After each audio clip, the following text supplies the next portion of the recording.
ইউনূস সরকারের বর্ষপূর্তি, প্রধান কাজ সুষ্ঠু নিরপেক্ষ নির্বাচন, টপ প্রায়োরিটি দেশে এনে শেখ হাসিনার বিচার। ডিসেম্বরের প্রথমার্ধেই তফসিল কমিশনে কর্মব্যস্ততা, স্বস্তিতে বিএনপি, শরিকদের নিয়েই নির্বাচনের চিন্তা। লাশ পোড়ানোর মামলায় চার্জ গঠনের পরবর্তী শুনানি 13 আগস্ট। কার্নিশে ঝোলা যুবককে গুলির ঘটনায় 5 পুলিশের বিরুদ্ধে অভিযোগ দাখিল। বেগম রোকেয়ার সাবেক ভিসি আলোচিত কলিমুল্লাহ কারাগারে, 5 দিনের রিমান্ডে মেজর সাদিকের স্ত্রী সুমাইয়া।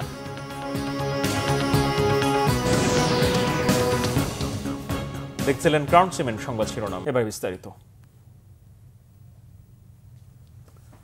আজ 8 আগস্ট, ডক্টর মোহাম্মদ ইউনূস সরকারের প্রথম বর্ষপূর্তি।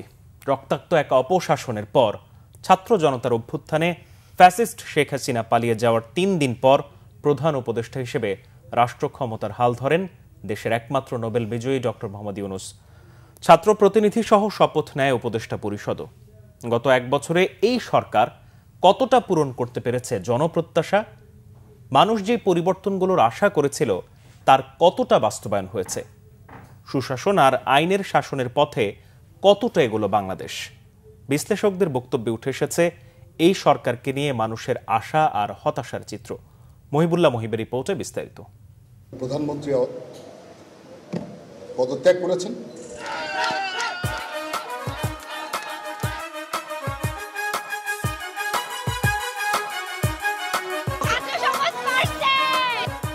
পাঁচ আগস্ট 2024, ছাত্র জনতার এক বিস্ময়কর গণ অভ্যুত্থানে দেশ ছেড়ে পালিয়ে যান তৎকালীন প্রধানমন্ত্রী শেখ হাসিনা। কার্যত সরকারবিহীন দেশ। কিন্তু রাজনীতিবিদ আর ছাত্রদের সিদ্ধান্তে অন্তর্বর্তী সরকারের জন্য উঠে আসে ডক্টর মোহাম্মদ ইউনূসের নাম।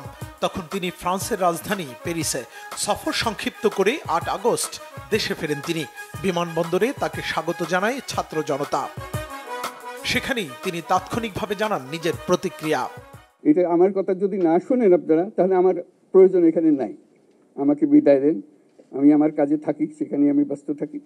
8 আগস্ট রাতে বঙ্গভবনে তাকে প্রধান উপদেষ্টা হিসেবে শপথ পড়ান রাষ্ট্রপতি মোহাম্মদ শাহাবুদ্দিন। শপথ গ্রহণ করিতেছি যে এরপর নতুন এক লড়াইয়ে ডক্টর মোহাম্মদ ইউনূস জাতীয় স্মৃতিসৌধে বৃষ্টিস্নাত শ্রদ্ধায় শুরু করেন রাষ্ট্রীয় দায়িত্ব পালন। কেমন গেল ডক্টর মোহাম্মদ ইউনূস সরকারের 1 বছর? বিশ্লেষকরা তুলে ধরলেন তার সাফল্য আর ব্যর্থতার দিকগুলো। যেহেতু এই সরকারের শাসনের অনভিজ্ঞতা আছে আর কি, সুতরাং একটা অনভিজ্ঞ সরকার, আমি বলবো মোটা দাগে ন্যূনতম শাসন আমরা পেয়েছি আর কি। একেবারে পুরো সিস্টেম ভেঙে পড়ে নাই। মানুষের যে প্রত্যাশা ছিল, হ্যাঁ, সেই প্রত্যাশা অনুসারে আসলে শতভাগ হয়নি আর কি। সেটা ধরেন আপনি, আমি মনে করি তারা 25 ভাগ পর্যন্ত যেতে পেরেছে আর কি, এর বেশি নয়। বিশ্লেষকদের মতে বিপুল পরিমাণ বৈদেশিক ঋণ পরিশোধের পাশাপাশি মূল্যস্ফীতি নিয়ন্ত্রণে সফল হলেও নতুন কর্মসংস্থান তৈরিতে তেমন সফল উদ্যোগ লক্ষ্য করা যায়নি 1 বছরে। হুন্ডি মার্কেটে একটা মন্দা যাচ্ছে, ওই মন্দাটার কারণ তো অর্থ পাচার বন্ধ হয়, কমে যাওয়া। মোটা দাগের যেগুলো অর্থ পাচার হতো এবং যে সমস্ত রাঘব বোয়ালরা এই কাজে ইনভলভ ছিলেন, তাদের মধ্যে অনেকে নিজেরাই পাচার হয়ে গেছে এবং ওখানে যে শূন্যতাটা তৈরি হয়েছে, যেটা আমরা দেখেছি যে বাজারে বা ঘাটে চাঁদাবাজিরও একটা শূন্যতা হয়েছিল অগস্ট মাসের, কিন্তু সেটা খুব দ্রুত পূরণ হয়ে গেছে। এই সময়টায় নানা দাবি দাওয়া নিয়ে বিভিন্ন মহলের আন্দোলন আর তথাকথিত মব জাস্টিস সরকারের উপর বাড়তি চাপ সৃষ্টি করে। আগামী বাংলাদেশ কেমন হবে তার রূপরেখা নির্ণয়ে গঠিত হয় বেশ কয়েকটি কমিশন। সব মিলিয়ে জাতীয় ঐক্যমত্য কমিশন গঠন হয় সংবিধান সহ দেশের শাসন, বিচার ও আইনের ক্ষেত্রে সংস্কার আনার উদ্দেশ্যে। দেশে বিদেশে নানা ষড়যন্ত্রের মুখোমুখি হন ডক্টর মোহাম্মদ ইউনূস। ভারতের রহস্যজনক ভূমিকা সত্ত্বেও দেশটির প্রধানমন্ত্রী নরেন্দ্র মোদীর সাথে দ্বিপাক্ষিক বৈঠক করেন ব্যাংককে। জাতিসংঘ অধিবেশনে যোগদান আর চীন ও জাপান সফরের মতো কার্যক্রম চালিয়ে আন্তর্জাতিক সমর্থনের পাল্লা ভারী করেন তিনি। একটা প্রতিযোগিতামূলক ও শক্তিশালী অর্থনীতি এবং ন্যায়ভিত্তিক সমাজ ব্যবস্থা গড়ে তোলায় এই মুহূর্তে আমাদের মূল লক্ষ্য। সবচেয়ে বড় দায়িত্ব অর্থাৎ নির্বাচন আয়োজনের ব্যাপারে তিনি ঘোষণা দেন গত বছরের বিজয় দিবসের প্রাক্কালে জাতির উদ্দেশ্যে দেয়া ভাষণে। সংস্কার ও নির্বাচনের প্রস্তুতি একই সঙ্গে চলতে থাকবে। পরবর্তীতে লন্ডনে বিএনপির ভারপ্রাপ্ত চেয়ারম্যান তারেক রহমানের সঙ্গে বৈঠকে নির্বাচন ফেব্রুয়ারিতে আনার ব্যাপারে সম্মতি দেন তিনি। সবশেষ 5 আগস্ট রাতে জাতির উদ্দেশ্যে দেয়া ভাষণে নির্বাচনের প্রায় সুনির্দিষ্ট তারিখ ঘোষণা করেন ডক্টর মোহাম্মদ ইউনূস। আগামী রমজানের আগে 2026 সালের ফেব্রুয়ারি মাসে জাতীয় নির্বাচন অনুষ্ঠানের আয়োজন করেন। ডক্টর মোহাম্মদ ইউনূস সরকারের আরেকটি আলোচিত কাজ হচ্ছে একই দিনে ছাত্র জনতার কাঙ্ক্ষিত সেই জুলাই ঘোষণাপত্র ঘোষণা করেন জাতীয় সংসদের দক্ষিণ প্লাজায়। 5 আগস্ট 2024 সালে গণঅভ্যুত্থানে বিজয়ী বাংলাদেশের জনগণের আকাঙ্ক্ষার প্রতিফলন হিসেবে এই ঘোষণা প্রণয়ন করা হলো। সবশেষ বৃহস্পতিবার উপদেষ্টা পরিষদের বৈঠকে ডক্টর মোহাম্মদ ইউনূস জানান সরকারের দ্বিতীয় ধাপ শুরু হয়েছে, আর তা হলো সুষ্ঠু ও অবাধ নির্বাচন আয়োজন করা। ডক্টর মোহাম্মদ ইউনূস সরকারের 1 বছর পার হয়েছে, আরও অন্তত 6টি মাস তিনি দায়িত্বে থাকবেন। এই সময় তিনি দেশকে সঠিক পথে পরিচালনার রোডম্যাপ বাস্তবায়নে কতটা সক্ষম হন সেদিকেই চোখ থাকবে সবার। মুহিবুল্লাহ মুহিব, বাংলা ভিশন, ঢাকা। আগামী জাতীয় নির্বাচন নিরপেক্ষ ও গ্রহণযোগ্য করাই অন্তর্বর্তী সরকারের লক্ষ্য বলে জানিয়েছেন প্রধান উপদেষ্টা ডক্টর মোহাম্মদ ইউনূস। গতকাল সচিবালয়ে উপদেষ্টা পরিষদের বৈঠক শেষে কথা জানান প্রধান উপদেষ্টার প্রেস সচিব শফিকুল আলম। তিনি বলেন, সরকার মনে করে নির্বাচন নিয়ে আস্থার সংকট হবে না, এ নিয়ে কোনো প্রশ্ন থাকবে না রাজনৈতিক দলগুলোর। আরও জানান, সরকারের টপ প্রায়োরিটি শেখ হাসিনাকে ফিরিয়ে এনে বিচার করা। রিপোর্ট রিশান নাসরুল্লাহ।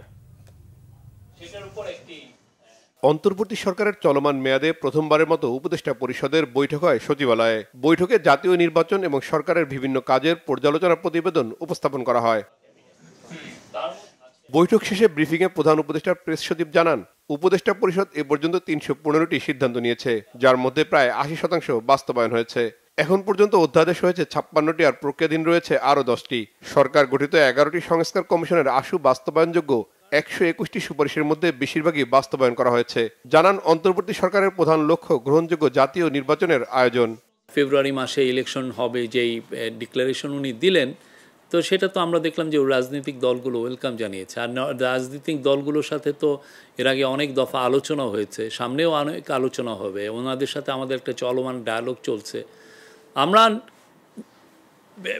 নিশ্চিত যে আমাদের খুব ভালো একটা ইলেকশন হবে, এবং চিফ অ্যাডভাইজার বারবার বলছেন আমাদের সমস্ত চেষ্টা থাকবে বাংলাদেশের ইতিহাসে সবচেয়ে ভালো ইলেকশনগুলোর একটা যাতে আমরা অর্গানাইজ করতে পারি। আওয়ামী লীগ, 14 দল, জাতীয় পার্টি, এই দলগুলো যারা আছে, যাদের বিরুদ্ধে ফ্যাসিস্ট হওয়ার একটা অভিযোগ আছে, তারা অংশ নিতে পারবে কিনা বা নেবে কিনা, ধরুন কোনো আলোচনা হয়েছে কিনা? এটা ইলেকশন কমিশন এটা আপনাকে জানাবেন। আমরা সরকারের তরফ থেকে আওয়ামী লীগের সর্বোচ্চ সমস্ত কার্যক্রম নিষিদ্ধ ঘোষণা করা হয়েছে, যতদিন না এটা ওদের বিষয়, যাদের ওদের লিডারশিপদের যে ট্রায়ালটা হচ্ছে সেটা যতক্ষণ না কনক্লুড হয়। সাংবাদিকদের প্রশ্নের জবাবে প্রেস সচিব জানান, সংস্কার কাজ চলমান থাকবে, পাশাপাশি চলবে জুলাই গণহত্যার বিচার প্রক্রিয়াও। আমাদের রিফর্ম এবং আমাদের ট্রায়াল, যেটা জুলাই অগাস্টে যে হত্যাকাণ্ড হলো, সেটার ট্রায়ালটা আমাদের একটা বড় দায়িত্ব। এছাড়াও দুইটা বড় দায়িত্ব আমাদের। এফার্টগুলোর মধ্যে বড় একটা এফার্ট হচ্ছে তাকে ফিরিয়ে এনে ট্রায়ালের সম্মুখীন করা। আমরা চাই উনি যেই তার বিরুদ্ধে যে অভিযোগগুলো, সেটার জন্য উনি ন্যায় বিচার পান, সেটা আমরা চাই। এটা আমাদের এই গভর্নমেন্টের একটা টপ প্রায়োরিটি। সারা বিশ্ব জানে মানে উনি কি করেছেন। তো সেই অনুযায়ী আমরা মনে করি যে এইগুলো যত আরও এই বিষয়গুলো সবার সামনে আসবে, তত বেশি তার উপর প্রেশার তৈরি হবে যে তাকে প্রেশার তৈরি হবে যে তাকে যাতে বাংলাদেশে ফিরিয়ে আনা হয়। গাজীপুর ডিজিটাল ইউনিভার্সিটির নাম পরিবর্তন করে university of frontier technology Bangladesh করার সিদ্ধান্ত হয়েছে উপদেষ্টা পরিষদের বৈঠকে। রিশান নাসরুল্লাহ, বাংলা ভিশন, ঢাকা। ডিসেম্বরের প্রথমার্ধে তফসিল ঘোষণা হবে জানিয়েছেন নির্বাচন কমিশনার অবসরপ্রাপ্ত ব্রিগেডিয়ার জেনারেল আবুল ফজল মোহাম্মদ সানাউল্লাহ। গতকাল প্রধান নির্বাচন কমিশনার এএমএম নাসির উদ্দিনের সভাপতিত্বে কমিশনের সভা শেষে ব্রিফিংয়ে তিনি কথা জানান। এর আগে বৃহস্পতিবার সকালে 2026-এর ফেব্রুয়ারিতে ভোট আয়োজনে প্রধান উপদেষ্টার কার্যালয়ের দেয়া চিঠি হাতে পায় নির্বাচন কমিশন। চিঠি হাতে পাওয়ার পরই সংসদ নির্বাচনে রাজনৈতিক দল ও প্রার্থীর আচরণ বিধিমালা আরপিও সংশোধন, প্রবাসী ভোট পদ্ধতির অগ্রগতি সহ কয়েকটি বিষয়ে সিদ্ধান্তে আসতে সভা করে নির্বাচন কমিশন। দিনভর বৈঠক শেষে গতকাল সন্ধ্যায় ব্রিফিংয়ে নির্বাচন কমিশনার অবসরপ্রাপ্ত ব্রিগেডিয়ার জেনারেল আবুল ফজল মোহাম্মদ সানাউল্লাহ জানান, প্রার্থীর আচরণবিধি, পোস্টাল ব্যালট পেপার, আরপিও এবং প্রবাসীদের ভোট নিশ্চিত করতে চায় কমিশন। জানান, ভোটার বাড়ানোর জন্য জেলখানা বা অন্যান্য জায়গায় অনলাইনের মাধ্যমে ভোটের ব্যবস্থা করা হবে। কারো প্রার্থিতা বাতিল হলে আদালতে গিয়ে ফেরত পাওয়ার সুযোগ থাকবে। জানান, প্রধান উপদেষ্টার চিঠির ভিত্তিতে 31 অক্টোবর পর্যন্ত যারা ভোটার হবেন তারা ভোট দিতে পারবেন। অভিযোগ করেন, এআই এর মাধ্যমে অনেক মিস ইনফরমেশন ছড়িয়ে পড়ছে, তাই যাচাই বাছাই করে ভিডিও শেয়ার দেওয়ার পরামর্শ নির্বাচন কমিশনের। বিএনপির স্থায়ী কমিটির সদস্য সালাউদ্দিন আহমেদ বলেছেন, যুগপৎ আন্দোলনে যারা শরিক ছিলেন তাদের সাথে নিয়ে বিএনপি নির্বাচন করবে। এর বাইরেও যদি কাউকে সাথে নেওয়া যায় তফসিল ঘোষণার আগে বিএনপি তা ভেবে দেখবে বলেও জানান তিনি। এদিকে বিএনপির সিনিয়র যুগ্ম মহাসচিব রুহুল কবির রিজভী বলেছেন, ইসিতে চিঠি দিয়ে জনগণের আশা পূরণ করেছে সরকার। আহমেদ সরওয়ারের রিপোর্ট। সমসাময়িক রাজনৈতিক বিষয় নিয়ে বৃহস্পতিবার নিজ বাসায় সাংবাদিকদের সাথে কথা বলেন বিএনপি স্থায়ী কমিটির সদস্য সালাউদ্দিন আহমেদ। এই সময় তিনি বলেন, সরকারের কাছে আরও বেশি কিছু আশা থাকলেও এই সরকার সবকিছু ভঙ্গুর অবস্থায় পেয়েছিল। তারা সব বাধা বিপত্তি পেরিয়েই এগিয়েছে। সংস্কার ও বিচারের অগ্রগতিও দৃশ্যমান। আগামী দিনের যে রাষ্ট্র আমরা বিনির্মাণ করতে চাই, সেই রাষ্ট্রে কোনো রকমের বড় রকমের বিভেদ না থাকে, জাতীয় ঐক্যটা থাকে, সেই জন্য আমরা সবার সাথে আলোচনা করব। আমাদের সাথে যারা যুগপৎ আন্দোলনের শরিক ছিলেন বিগত ফ্যাসিবাদ বিরোধী আন্দোলনে, তাদেরকে সাথে নিয়ে আমরা নির্বাচন করব, এটা আমাদের অঙ্গীকার ছিল, প্রতিশ্রুতি ছিল, এখনো আছে। তফসিল ঘোষণার আগ পর্যন্ত একটা পর্যায়ে আমরা মনে করব আমাদের সাথে লাইক মাইন্ডেড যারা আছে, যাদেরকে নিলে আমরা একটা এমনভাবে নির্বাচন করতে পারবো, সেই হিসাবে আমরা আমাদের জোট গঠনের চেষ্টা হবে। তবে এখনো আমাদের জোট গঠনের কোনো পরিকল্পনা ঘোষিত হয় নাই, তবে করব না এরকম কথাও নয়। বৃহস্পতিবার সকালে উত্তরার দিয়াবাড়িতে মাইলস্টোন স্কুলে বিমান বিধ্বস্তের ঘটনায় নিহত স্কুলের সহকারী মাসুমা বেগমের পরিবারের সাথে সাক্ষাৎ করেন বিএনপির সিনিয়র যুগ্ম মহাসচিব রুহুল কবির রিজভী। এই সময় সাংবাদিকদের এক প্রশ্নের জবাবে রিজভী বলেন, এনসিপি নেতাদের কক্সবাজার সফর বা কূটনীতিকদের সাথে বৈঠক হওয়া স্বাভাবিক, তবে গণমাধ্যমকে না জানিয়ে লুকোচুরি করে মানুষকে বিভ্রান্ত করেছে তারা। অন্তর্বর্তীকালীন সরকার প্রধান ডক্টর মোহাম্মদ ইউনূস সাহেবকে আমি তো ধন্যবাদ জানাই। জনগণের দাবি, মানুষের আকাঙ্ক্ষা, সেই আকাঙ্ক্ষাকে তিনি ধারণ করে তিনি রমজানের পূর্বেই নির্বাচন ঘোষণা করেছেন। আমি মনে করি তিনি শুধু রাজনৈতিক দল নয়, জন আকাঙ্ক্ষার প্রতি শ্রদ্ধা জানিয়ে তিনি এই ঘোষণাটা দিয়েছেন। এবং আজকে আমরা যেটা খবরের কাগজে দেখেছি, নির্বাচন কমিশনকে প্রধান উপদেষ্টার কার্যালয়ে চিঠিও দেওয়া হয়েছে। পরে নিহত মাসুমার পরিবারকে আর্থিক সহায়তা দেওয়া হয়। তারেক রহমানের পক্ষ থেকে ছেলে আব্দুল্লাহর লেখাপড়ার দায়িত্ব নেওয়ার কথাও জানায় আমরা বিএনপি পরিবার। আহমেদ সরওয়ার, বাংলা ভিশন, ঢাকা।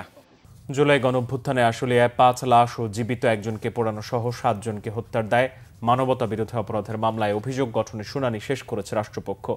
আসামি পক্ষে শুনানি হবে 13 আগস্ট।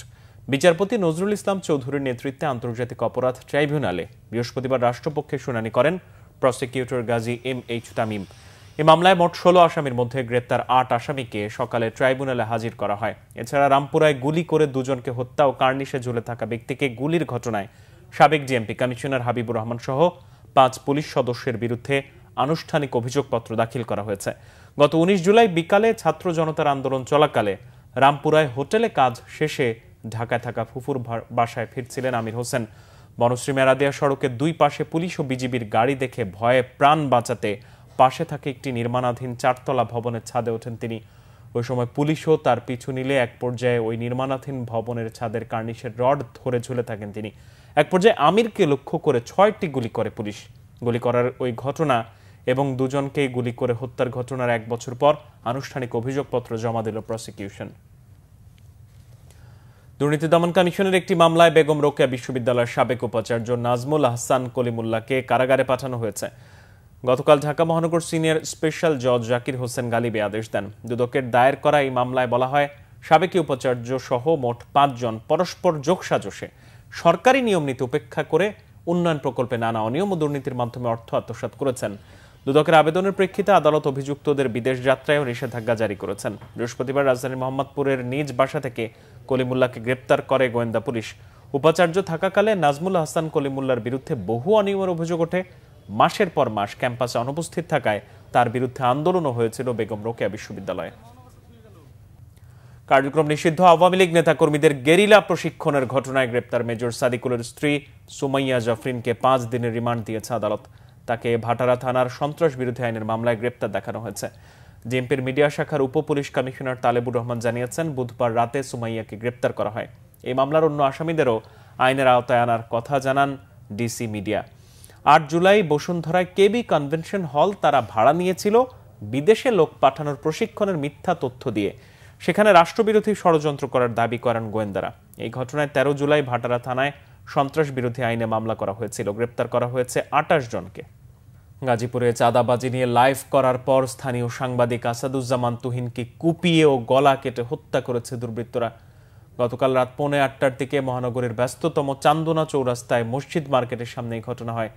একটি চায়ের দোকানে বসেছিলেন তুহিন। এই সময় হঠাৎ কয়েকজন দুর্বৃত্ত তাকে ঘিরে ধরে। ধারালো অস্ত্র দিয়ে লোকজনের সামনেই কুপিয়ে ও গলা কেটে হত্যা করে পালিয়ে যায় তারা। চান্দনা চৌরাস্তা এলাকার ফুটপাথ ও দোকানপাট থেকে চাঁদাবাজি নিয়ে বৃহস্পতিবার বিকেলে লাইভ করেন সাংবাদিক তুহিন। এরপর রাত 8টার দিকে নিজ ফেসবুকে একটি ভিডিও পোস্টের জেরে এই হত্যাকাণ্ড হয়। তুহিন ছিলেন দৈনিক প্রতিদিনের কাগজ পত্রিকার গাজীপুরের স্টাফ রিপোর্টার। তিনি ময়মনসিংহের ফুলবাড়িয়া থানার ভাটিপাড়া গ্রামের হাসান জামালের ছেলে। পরিবার নিয়ে থাকতেন চান্দনা চৌরাস্তা এলাকায়। বাণিজ্য উপদেষ্টা শেখ বশির উদ্দিন বলেছেন, অন্তর্বর্তী সরকারের কঠোর অবস্থানের কারণেই 1 বছরের চেষ্টায় সিন্ডিকেট মুক্ত বাজার উপহার দেয়া গেছে। গতকাল রাজধানীতে সরকারি বিপণন সংস্থা টিসিবি আয়োজিত জুলাই পুনর্জাগরণ অনুষ্ঠানে কথা বলেন উপদেষ্টা। বলেন, জুলাই চেতনা বাস্তবায়নের অংশ হিসেবে আগামী নির্বাচনের আগেই দুর্নীতি দূর করে কর্মসংস্থানের সুযোগ বাড়ানো হবে বলে জানান তিনি। এ সময় বাণিজ্য সচিব জানান, এখনো দূর হয়নি দুর্নীতি ও বৈষম্য রোধে সরকারি কর্মকর্তাদের অগ্রণী ভূমিকা পালনের আহ্বান জানান তিনি। এ সময় জুলাই আন্দোলনের নানা স্মৃতি তুলে ধরেন জুলাই যোদ্ধারা।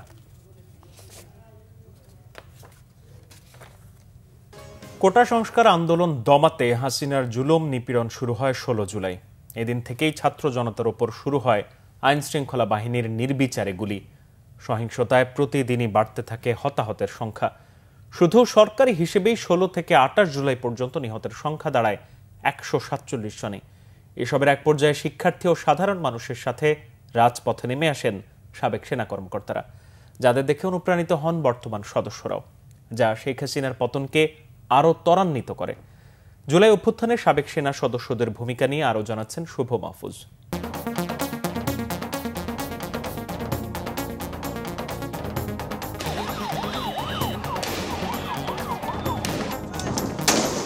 জুলাই 2024 কোটা সংস্কার আন্দোলনে যখন উত্তাল দেশ, ঠিক তখনই আন্দোলন ঠেকাতে দলীয় ক্যাডারদের লেলিয়ে দেয় তৎকালীন স্বৈরাচার প্রধানমন্ত্রী শেখ হাসিনা। একই সাথে ছাত্র জনতার উপর নির্বিচারে গুলি চালানোর নির্দেশ দেয় আইন শৃঙ্খলা বাহিনীকে। এসব উপেক্ষা করে একদিকে আন্দোলন আরও বেগবান হতে থাকে, আর অন্যদিকে আইন শৃঙ্খলা বাহিনীর গুলিতে প্রতিদিনই বাড়তে থাকে হতাহতের সংখ্যা। প্রতিদিনের প্রাণহানিতে ক্ষোভে ফুঁসে ওঠে সব শ্রেণী পেশার মানুষ, বাদ যাননি সাবেক সেনা কর্মকর্তারাও। ছাত্র জনতার উপর নির্বিচারে গুলি চালিয়ে গণহত্যার ঘটনায় তৎকালীন স্বৈরাচার হাসিনা সরকারের বিরুদ্ধে বিদ্রোহ ঘোষণা করেন সাবেক এই সেনা কর্মকর্তারা। এটা গণপ্রজাতন্ত্রী বাংলাদেশ, এটা বাংলাদেশের মানুষের দেশ, কারো বাপের দেশ নয়। বিবেকের তাড়নায় গুম খুনের ভয়কে জয় করার সিদ্ধান্ত নিয়ে শুরুর দিকে রাজপথে নেমে আসেন কয়েকজন সাবেক সেনা কর্মকর্তা। পরে তাদের দেখে অন্যরাও অনুপ্রাণিত হন। এভাবে মধ্য জুলাই থেকে স্বৈরাচার হাসিনার বিরুদ্ধে সংঘবদ্ধ হতে থাকেন তারা, যা অনুপ্রেরণা যোগায় বর্তমান সেনা সদস্যদেরও।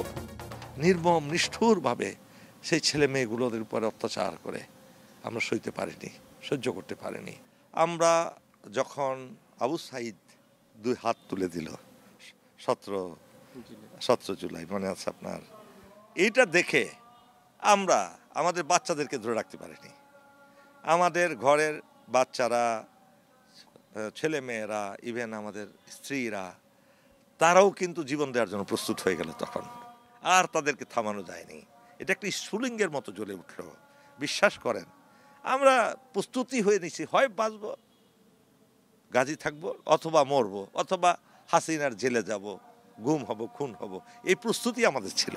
এবং সেনাবাহিনীকে অনুরোধ করি যে আপনারা দেশের বিরুদ্ধে কাজ যাবেন না, এই দেশটা কারো বাপের নয়। আমরা যেখানেই সম্মেলন করি না, তখন পরিস্থিতিটা এত বিরূপ ছিল যে আমাদের কাছে মেসেজ আসতেছিল যে তোমরা যদি এইভাবে সম্মেলন গোপনে বৈঠক করো, তা আমাদেরকে কিন্তু তুলে নেওয়া হবে, গুম করা হবে। অলরেডি রাস্তায় নেমে গেছে, এখন আর পেছনে ফেরার সময় নেই। কারণ এখন পিছনে ফুললেও আমাদের যে অবস্থা হবে, আর যদি এই আন্দোলন জড়িত না থাকে তাতেই অবস্থা হবে। কারণ অনেক নিরীহ ছেলেরা যারা কোনো পলিটিক্যাল পার্টি করে না, কোনো পলিটিক্সের সাথে জড়িত না, কিন্তু তারা একটা মানে রাইট কজের জন্য জীবন দিচ্ছে, সেখানে আমাদের বসে থাকার তো কোনো অবকাশ নাই। 18 জুলাই থেকে বিভিন্নভাবে ধারাবাহিক প্রতিবাদের পর 2 আগস্ট সামাজিক যোগাযোগ মাধ্যমে বিদ্রোহ ঘোষণা দিলে সরকারের বিভিন্ন এজেন্সি থেকে চাপ এলেও পিছু হটেননি সাবেক এই সেনা কর্মকর্তারা। কারণ ব্যানারটা নিয়ে যখন আমরা নামি, বাই দিস টাইম দেখি যে ডিউএইচএসে বেশ কিছু জাগরণ সৃষ্টি হয়েছে, মিরপুর ডিউএইচএসে। তখন আমাদের ব্যানারটা নিয়ে যখন আমরা হাঁটা শুরু করি, তখন আমাদের পিছনে অনেক মিরপুর ডিউএইচএসের অনেক স্টুডেন্টস, যারা অবসরপ্রাপ্ত সেনা সদস্যরা আমাদের সাথে যোগ দেয়।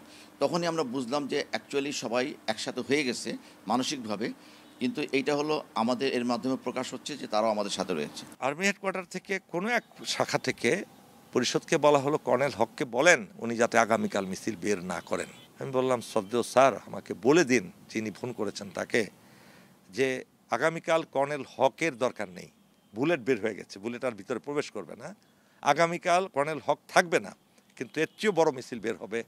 স্বৈরাচার শেখ হাসিনার 16 বছরের দুঃশাসনের অবসান ঘটাতে সব শ্রেণী পেশার মানুষ যেভাবে ঐক্যবদ্ধ হয়েছে, ঠিক একইভাবে সবাই মিলে নতুন বাংলাদেশ গড়বে, এমনটাই প্রত্যাশা সাবেক এই সেনা কর্মকর্তাদের। আমলারা তো এখন ধরাছোঁয়ার বাইরে, তাদের কোনো জবাবদিহিতা নাই। আমলারই তো এখন দেশ চালাচ্ছে, উপদেষ্টারাও নয়, ডক্টর ইউনূসও নন, আর সেনাবাহিনী তো নয়, আমলারা দেশ চালাচ্ছে। এই আমলাতন্ত্র থেকে আমরা মুক্ত চাই। শুভ মাহফুজ, বাংলা ভিশন, ঢাকা। সংবাদ শেষ করব ক্রাউন সিমেন্ট শিরোনামগুলো আরো একবার জানিয়ে।